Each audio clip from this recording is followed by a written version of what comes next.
Pro Group Management. Workers' comp that works for you.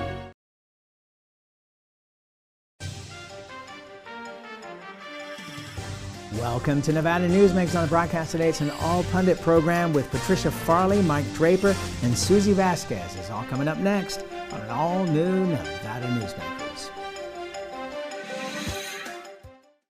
Hello, is this D&D Roofing? Yes, it is. How may I help you? You did such a great job on my roof. May I speak to the owner? I am an owner. Oh, can I speak to your supervisor? Sure. How may I help you? I love your work. May I speak to the owner? I am an owner. We're all owners. Well, that's why at D&D we work so hard to keep your home safe and sound. Oh, no wonder. D&D Roofing and Sheet Metal. Local, employee-owned, here for you. Retail's impact on Nevada's economy? Enormous. 8,600 businesses, large and small, employing 145,000 workers. And last fiscal year, retail paid tax on nearly $60 billion in sales. We're the Retail Association of Nevada. We support retail, we help it grow, and we mean business. RANNV.org. Take a look at Pro Group Management and see how your workers' comp requirements can be met head-on. By taking a proactive approach, Pro Group can assure that your company is meeting or exceeding state and federal standards. As you move forward in your industry, Pro Group moves with you, simplifying regulatory tasks, clearing the way so you can get the job done and look to your future success. Pro Group Management. Workers' comp that works for you. Early in the morning or throughout the night, professional truck drivers are on the job, serving you, safely moving freight that's crucial to our economy. From the oldest industries to our newest innovators, from the exotic to the everyday, trucks are everywhere, moving everything. Never afraid to embrace a future that makes Nevada and our nation stronger. Trucking moves America forward. Nevada Newsmakers Studio is located at the headquarters of the Nevada Trucking Association. Motion and purpose are a truck's greatest virtue. This is Nevada Newsmakers with host Sam Shad, a no-holds-barred political forum. Now, from the Nevada Newsmakers broadcast headquarters, here is Sam Shad. And back on Nevada Newsmakers, we have an all-pundit show for you today with a great lineup. Former State Senator Patricia Farley is with us. Susy Vasquez, Executive Director of the Nevada State Apartment Association, joins us. And Mike Draper is partnered with Argentum Partners. And Mike, I want to start with you. So we're taping this on November 1st. And Mark Amadei put out a very brief press release this morning, basically 2 lines saying he's running for re-election in CD2, putting an end to the discussion about whether he was going to run for governor or not. So what does this do to the race? Well, I think it takes a big unknown, obviously, out of the race. I think there was a lot of people looking. I know that I've spoken to a lot of clients and a lot of friends that have been wondering if the congressman was going to enter the race. Certainly, I think a lot of people have done I think that Congressman Amadei has done a great job representing Nevada. And I think that they were trying to anticipate whether or not they should be determining if they should be supporting him for governor or focusing on the candidates that are currently in the race. And I think we have a solidified field. So it's much easier for us to start to focus on the issues and the potential leaders that are running for election. All right, now we've got 200 people in the race so far. Patty, let me come to you then and say to you, do you think we're solidified, or do you think that there's probably more people going to jump in? Oh, I don't know, but I was really upset to hear about Amadei not jumping in, although I do agree that he looks pretty well positioned to stay in leadership in his seat currently, which would be good for Nevada, but boy, he would have been good for the race. Was he well known enough in Southern Nevada, or would he have needed to just win Washoe County in the rurals to make it happen? I think he's well enough known that with a little bit of campaigning down here. So the one thing about Mark Amadei, and I don't always agree 100% with where he is on stuff, but that man is funny and he is smart and he knows the state and he knows the federal side of the state. So he would have made one heck of a campaign. And I think, or campaigner for governor. And I think the moment he started talking, he would have caught a lot of people's attention. He probably would have had to get more mainstream on a couple of issues, but I think he would have been an excellent candidate for governor. And I think he would have drawn in a crowd. Susie, it seems pretty obvious at this point that everybody on the Republican side is moving as far to the right as possible, and then we presume that they will come back more to the middle as things go along. Is that the way you read it? Well, we hope. I mean, I think that they've been a little too far right, at least for our members. We would like to see more moderates, and I think that Mr. Amodei definitely brings that to the table.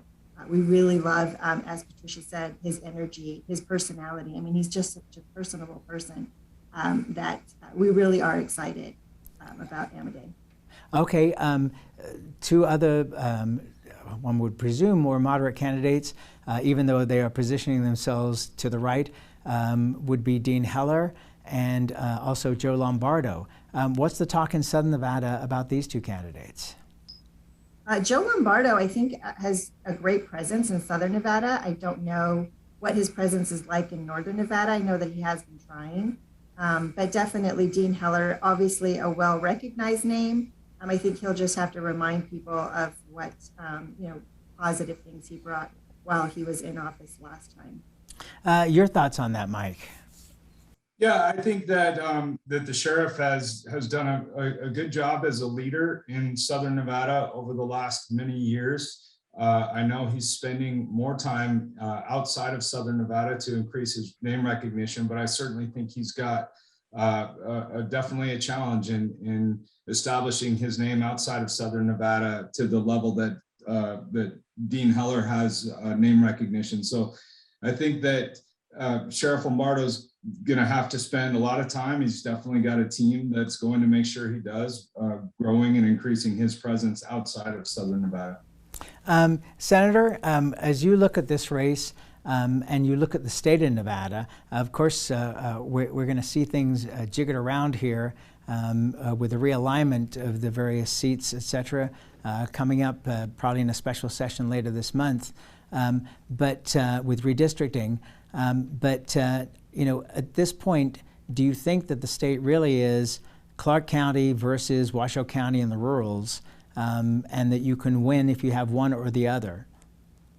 I actually think that the state's going to perform purple, which means we're going to see Republicans in the north vote for potentially a Democrat campaign, anybody who comes out moderate and good, and vice versa. I don't think that we can go party line, Clark versus Reno, right, or Washoe County. I actually think people are going to start voting local. I think people are tired of the federal, and so I think it'll be whichever person campaigns well enough to the local issues. I think we're going to be surprised by who floats to the top. Are you basing this on the number of independents that people are marking themselves as now? Those are my people. Yeah. I think that both parties should be concerned by the number of people leaving and moving into the nonpartisan. But even when I talk to Democrats, so when you asked me about Amodei's name recognition, there were several prominent Democrats that were interested in him potentially getting in the race, and for good reason, right? And then you get Democrats who are really upset with current Democrat politics, both on the state and the national side. So I think, but they're not necessarily looking for right extremist Republican leadership either, right? So I think it's really going to be people voting on Nevada issues, because Nevada, if you've looked, we've been 51st long enough on all the major issues affecting our communities. People are going to want change. And I think now more people are getting involved, and we'll hopefully start seeing that in voting and getting people who care about what's going on and going wrong in Nevada. Do you feel the same way, Susie? Does your organization feel the same way? I think the senator nailed it on the head. I think that we need to focus on what is going on in Nevada. I think people are tired of the polarized sides of both parties. And I think that we just all need to come together. So really, I think the campaign should be focused on Nevada issues and really solving those issues and bringing us to the forefront as a national leader. Okay, so Mike, when you look at the state of both parties in Nevada, there are dramatic splits in both of them. How do you see that? Well, so Sam, I think I've been a little disheartened, particularly going into this cycle, that we're not having more conversation about changing the way we elect our leaders. Our primary system, I think, does not represent, well, we know it doesn't represent a third of Nevadans, or more than a third of Nevadans. We have 35% that are registered nonpartisan and independent and can't vote in a primary. So a third of Nevadans right there can't vote for our leaders in a primary system. We also know that many, many more than a third feel that they're not represented by either party. And rather than having conversations about things like ranked choice voting or going away from our primary system and how we include Nevadans, and we get back to a system that encourages people to talk about policies and issues that matter and do it in a pragmatic way instead of playing the game of having to go far left or far right, we're simply playing into that system. And as you've said, and it's been mentioned by both Susy and Senator Farley, is that we've got moderate candidates that are feeling like they need to race to the right, particularly in the Republican primary. And that's just a shame. And quite frankly, it doesn't represent Nevadans. We know it. The numbers show it doesn't represent it. We're not having any conversation at all about how we represent those 35% of Nevadans that are registered in a system that they won't be able to vote early on. All right, Senator Farley, so that brings us to the topic of consultants. Consultants make money by putting out mailers and TV ads, etc. That is their main mission, is to spend the money that is raised, but that doesn't help this discourse. Oh, I don't think that it helps at all, particularly because most candidates, and that happened in my race as well, get into the race to the bottom with trashing each other, right? It's very few do you ever see the mailbox flyer come out with, this is where, and continue the fight on, this is where I stand, these are the issues, getting to talk to the people face to face, right, eye to eye on some of the issues that are affecting our communities. So we'll go back to the Michelle Fiore video, which was comical at best, right? It got a lot of views, but when people are laughing at you and not laughing with you, that's something to consider. And I think people are now tired of the trash. It's no longer interesting. It's no longer shocking. It's now, I think the public is sick of it. And they want to see something meaningful. And I think people are feeling the effects of our broken policies and our broken political process so much to their families, right? And to the way we live, that I think people are now going to be interested in somebody who is got a solid background, who is a solid individual, who can articulate their points and then put those points into policy and try to get them passed. I really think that's where the voting base is at right now. I don't think we want more party politics. All right, Susy, in elections, it invariably comes down to a 30-second ad, but also the economics. And in Nevada right now, we've got less than a year for the economy to come back. And do you feel that that is the most important issue, is the economy, to most people? The economy is bouncing back the way that we anticipated it, right? Nevada will always rise and Nevada will always recover. Although there's still plenty of room left on the runway to completely recover from the pandemic, I think really just digging into the issues that the pandemic brought to light, I think those issues need to be focused on. And I think that, more than anything, because social media is the way it is, and like the senator said, trash talking is out there, it's no longer really kind of in your face, kind of a surprise or a shock that someone actually was human at one point in their life. So I think really focusing on the issues is going to be really important for Nevada and those that are running for office right now, because we really want to get down to the nitty gritty. How are we going to solve the issues with Dieter? How are we going to solve the issues? Can we solve some of the issues that the pandemic brought to light? And I think that hopefully we're on that road to recovery, but definitely it'll be in the current lawmakers' hands as to how they're going to handle redistricting and how they're going to handle the ARPA funds that are coming to our state. And how they roll out and really truly return a good amount on that investment that we're putting in to All right, let's take a break. We'll come back with this great panel after this timeout. 7 at 7 is available anytime, anywhere. I'm Riley Smith with your Vegas Golden Knights. Watch 7 minutes of nonstop news from the Las Vegas Review-Journal. Streaming on LVRJ.com and Twitter. Powered by the Las Vegas Review-Journal.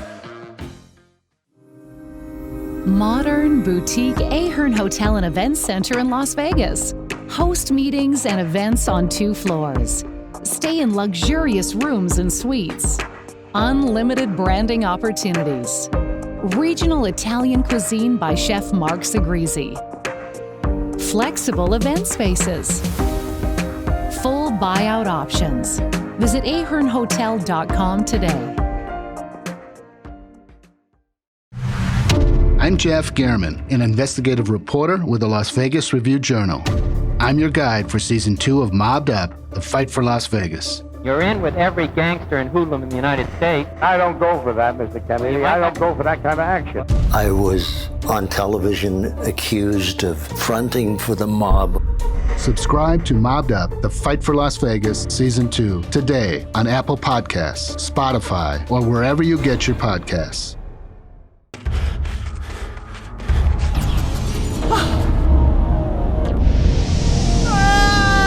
Hey, Dad? Are you learning? This place is great. Huh? You gotta try this. Wow, this stuff is great. People are gonna love it. Yes. Yes, they will. 7 at 7 is available anytime, anywhere. I'm Riley Smith with your Vegas Golden Knights. Watch 7 minutes of nonstop news from the Las Vegas Review-Journal. Streaming on LVRJ.com and YouTube. Powered by the Las Vegas Review-Journal. This is Nevada Newsmakers. And back on Nevada Newsmakers, we continue our All Pundits show with a great lineup. Patricia Farley is here, Mike Draper is here, and Susy Vasquez, Executive Director of the Nevada State Apartment Association, is here. You got a lot of press over the last couple of weeks because it looks like we have a boom in building apartments. Northern Nevada, according to Mike Kazmierski of EDON, said a couple of years ago now that we need 5,000 housing units per year for the next 10 years to accommodate the growth in Northern Nevada. It seems like we're actually on the road to getting that. Would you agree? We certainly are.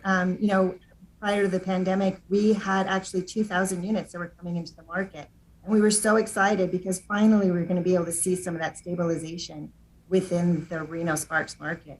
And it didn't happen because so many people came just flooding from other states and nearby states that those units disappeared. So now again, we're starting over. 2,000 units are in the pipeline to bring more supply to Northern Nevada. And we hope again to be able to stabilize that market. Okay, what about in Southern Nevada? Same here, still plenty of units that are starting to crop back up. There was a little bit of a slowdown, but now we're back up and running. Hopefully, again, those units will be introduced into the market, be absorbed within normal market trends. But what we're really excited about is the single family home rental market that is coming and how that will impact overall housing in the area. All right. Senator Farley, you run a construction company. Actually, you run several construction companies. How is construction looking at this point? Are you able to find the workers you need to do the jobs you need in Southern Nevada?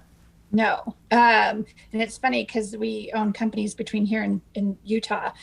So it has been really challenging. So first of all, we have the supply issue. We have the costs just skyrocketing.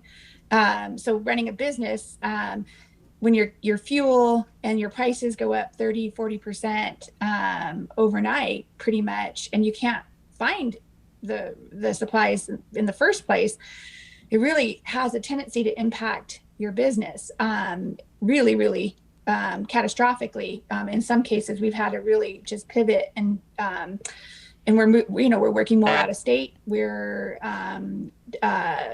trying to recruit from out of state, trying to secure supplies that we normally could find in state pretty easily. We're now having to go out of state to look for those and get really creative. It's a real big challenge. And I know the apartment industry is picking up. we have some work in that area, but that's also concerning too when you're looking at a housing issue with just one particular segment of that housing issue flourishing, right? So you'd like to see apartments and single family houses and, those upgraded houses. That's kind of really an indicator of where the economy is going. So it's been a struggle. I am not so rosy on the economy here in Southern Nevada or nationally. I think I reserve a lot of concern as to the direction of where all this is headed. And what I'm understanding from our private conversations is that a lot of contractors are rebidding their projects because the numbers that they originally went in with no longer make sense. Yeah, so some contractors are eating the cost escalation because this was not it wasn't factored into the project. And once you sign a contract, it's very hard to go back and get costs absorbed. But yeah, I mean, half the stuff we bid between November of last year and kind of June this year has all been pulled back for what they call value engineering, which means they need to look at this because the cost of materials, the delays in the ability to get labor and get projects started has now really impacted the cost. And then that obviously comes back to contractors like myself who need to fill in those gaps on the schedule. The other part that's been really hard is the labor. So we have so many contracts that if the trigger got pulled and they started, I'd have to go out and find the labor to do it. And that's been very hard. So it's a big struggle. I don't see it getting any better anytime soon. Mike, your expertise is in public relations, among other things. When you look at the number of people who have not returned to the workforce, how do you convince those people that it is time to get back to work? Well, I wish I had a good answer for that. I guess I still am puzzled, Sam, and talking to people at how, and other people at how there's so many people that have made the decision that it's better off for them not to be working than it is working right now. We're seeing inflation, we're seeing supply shortages, we're seeing prices go up on everything from housing to gas to groceries. And the fact that there's still people that have decided that it's a better choice for them to not be in the workforce than to be in the workforce is baffling.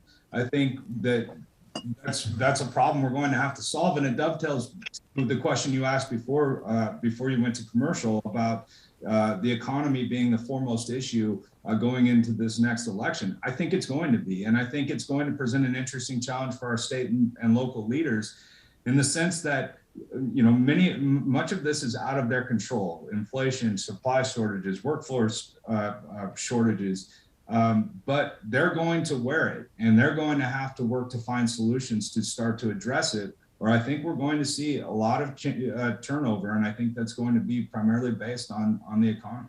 All right, let's take a break. We'll be back with this great panel after this timeout.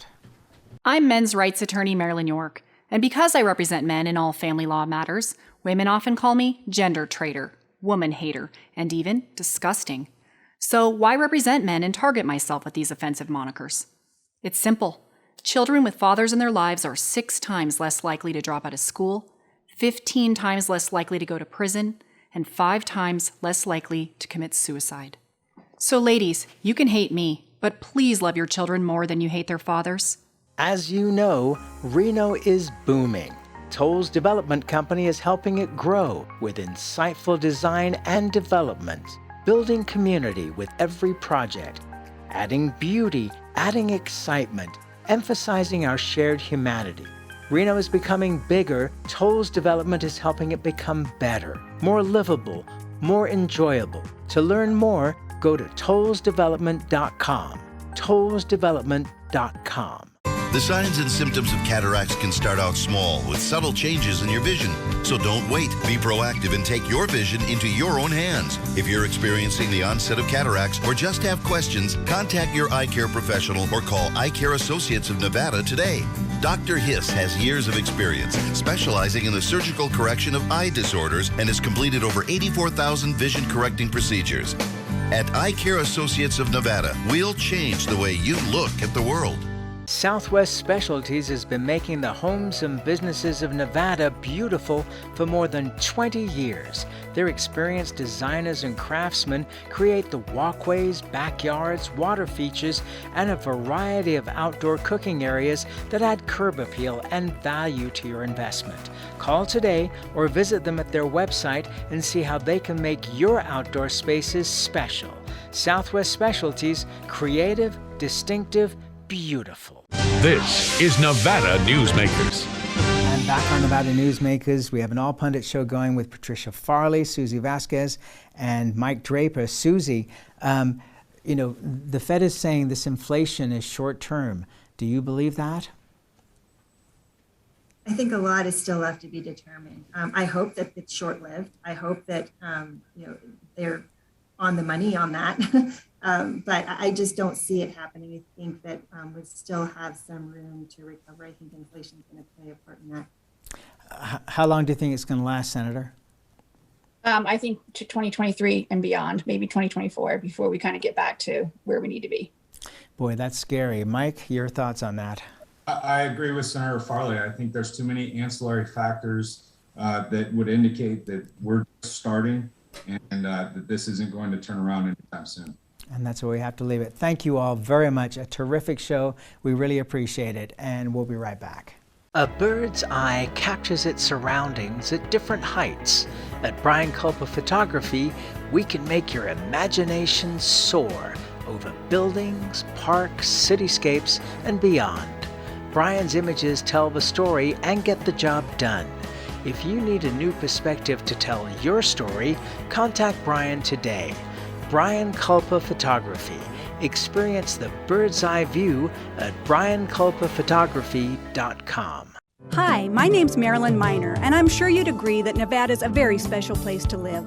I was born here, and my husband and I have raised our family here. I feel it's a privilege to live and work in the Truckee Meadows. I especially enjoy helping my clients reach their real estate goals. Sometimes the smallest details provide the greatest satisfaction. I'd be complimented to talk to you about your next move. Call Marilyn Miner at Dixon Realty, 742-1280, or log on to marilynminer.com. As you know, Reno is booming. Toll's Development Company is helping it grow with insightful design and development, building community with every project, adding beauty, adding excitement, emphasizing our shared humanity. Reno is becoming bigger. Toll's Development is helping it become better, more livable, more enjoyable. To learn more, go to tollsdevelopment.com. tollsdevelopment.com. Pro Group Management is the place where companies can find workers' comp solutions that are designed to meet their specific business requirements. As regulations evolve, Pro Group takes a proactive approach to clear the path to make sure your business stays ahead of the curve. Knowing your workers' comp program is optimized, you can focus on other important matters related to your growing business. Pro Group Management, workers' comp that works for you. Watch Nevada Newsmakers on YouTube. You can do that now these days. We'll see you on the next broadcast.